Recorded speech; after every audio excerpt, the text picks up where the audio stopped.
Are you a bargain hunter? Do you like to shop for the best deal? Cheap thoughts equal cheap returns. All this and more on this Mindset Monday. So in the beginning of this video, I'm going to explain to you a story, something that I went through in my personal life, because I think you'll be able to relate to this.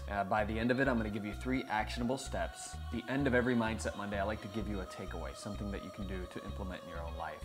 If you get anything out of this video at all, give it a big old thumbs up and leave a comment. Let me know what type of video you'd like to see next, whether it's another law you'd like to see, something discussing, something like that, okay? 3 years ago, I was running a couple companies, doing well, but I wasn't lighting the world on fire, so to speak. And I was around other people that were. They found their passion zone, they were doing very well. I became very vulnerable at allowing them to pay for everything. At the time, 3 years ago, I was letting everyone pay for me.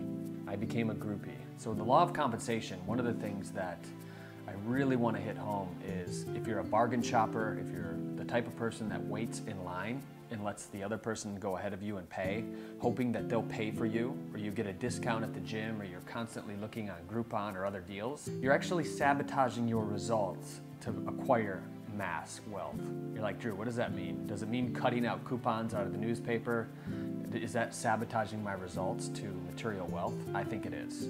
So stick with me on this. You may disagree with me completely, but when we put ourselves in a position to constantly search for deals, for discounts, for freebies, so to speak, it's a very limiting belief on the source of abundance which emanates through all of us. So it's everywhere. If we observe nature, abundance is absolutely everywhere. An acorn, something this small, turns into an oak tree that's over 60 feet tall. From this little acorn that it happens. All of life springs forth from seeds, germinates, spreads. One flower can create 1,000,000 flowers with the right winds and the sun and the water. So abundance is everywhere. So when we go out into the world with this limiting belief that abundance isn't everywhere, that we have to struggle, we have to go through strife to get what we really want, we have to be competitive, which is one of the worst things to think, that you have to compete with your brothers and sisters, you're actually dampening your ability and this source that is already within you. All right, so it's easy to be a freeloader when you're in that state, when you're open to receiving, but you're not open to giving. So what I did is I radically transformed my life by doing 3 things, and I'm gonna show these 3 things to you right now.